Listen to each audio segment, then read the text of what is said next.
glaube, ich stehe im Wald. Hallo Leute, heute komme ich endlich mal meine Nominierungen nach. Wie ihr seht, bin ich auch schon voll dabei. Ich bin heute seit, keine Ahnung, 2 Uhr mal wieder mit dem Fahrrad unterwegs. Und es ist brutal. Da merkt man erst mal, wie unfit man eigentlich ist, ne? Ja, aber hilft dir alles nichts, ne?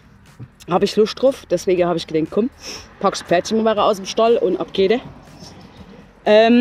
Und zwar bin ich jetzt mittlerweile schon 2-mal nominiert worden für die von zu Hause aus Challenge. Einige von euch haben die mit Sicherheit schon gemacht, weil die ist jetzt auch schon wieder ein bisschen länger im Spiel, sage ich mal. Und ich wurde nominiert von Unterwegs mit Tobis Maus. Ein sehr schöner Kanal. Tobis Maus, er hat diese Maus von seinem Sohn gekriegt und ist mit der jetzt unterwegs und er macht ganz tolle Outdoor-Videos. Zum Teil auch sogar sportliche Events, also lohnt sich auf jeden Fall mal reinzugucken. Ich verlinke euch das natürlich auch wieder in der Beschreibung da unten. Und als zweites wurde ich vom Backpacker Science nominiert, auch ein wunderschöner Kanal. Die machen richtig professionelle Videos mit wissenschaftlichen Hintergründen, also gucke ich auch extrem gern. Ganz tolle Videos, wirklich lohnt sich auch absolut mal reinzugucken. Verlinke ich euch auch in der Beschreibung. Und wir machen heute, wie gesagt, eine Fahrradtürchen. Also so Kombi aus Fahrrad und Wandern. Ich habe jetzt schon ein paar Hindernisse noch gehabt, weil alles ist noch nicht ganz weggeräumt von dem Sturm immer noch. Ne? Aber das ist schon Wahnsinn, gell? Die sind da so am Schaffen, die armen Leute. Das ist Wahnsinn. Und zwar bin ich quasi von daheim aus, ne, vom Goldig-Neidefels hier, gestartet nach Weidenthal. Das sind mit dem Auto einfach so um die 7 Kilometer. Also es ist jetzt nichts Weltbewegendes, ne? Halt wieder zurück, sind wir bei 14. So in dem Dreh. Reicht mir auch gerade vor der Auffang, muss ich ganz ehrlich sagen. Und gucken wir uns jetzt die Burg Frankenstein an. Eine sehr, sehr schöne Burg, wirklich, absolut toll. Packe ich euch auch sämtliche Beschreibungen der unten rein. Den Fahrradweg fahre ich jetzt gerade das erste Mal. Ne? Ist jetzt auch, naja, ein bisschen gewöhnungsbedürftig, sage ich mal. Ich bin da auch schon gerade falsch abgebogen und umsonst, keine Ahnung, gefühlt 500 Meter den Berg hoch. Also Steigung, ne? Oh Jesus, gucken Sie euch. Schlimm. Dann würde ich sagen, fahren wir weiter. Ich bin jetzt quasi Weidenthal raus. Frankenstein ist jetzt nicht mehr weit. Das sind jetzt noch so um die 3 Kilometer. Und da gibt es noch, ich will es jetzt nicht verraten, bleiben einfach dran und dann sehen wir es.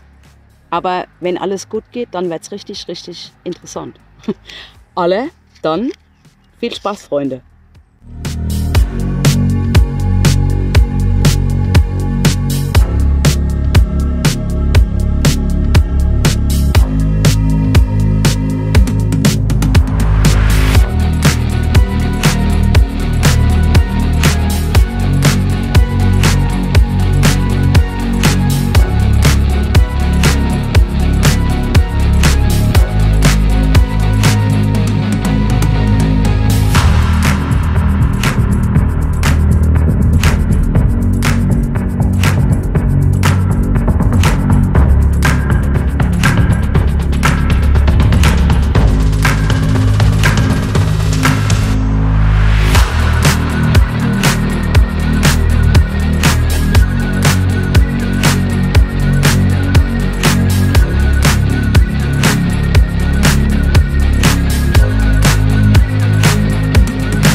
die von zu Hause aus Challenge. Ich hoffe, es hat euch gefallen. Alles, was wichtig ist, packe ich euch da unten rein. Und da die jetzt schon länger am Laufe ist, haben es ja schon ziemlich viele gemacht. Also nominiere ich jetzt einfach jeden, der möchte, mitzumachen. Ich bin gespannt für die, die vielleicht noch nicht mitgemacht haben. Und freue mich, was kommt. Und bis dahin, bleiben schön gesund. Bis bald. Tschüss.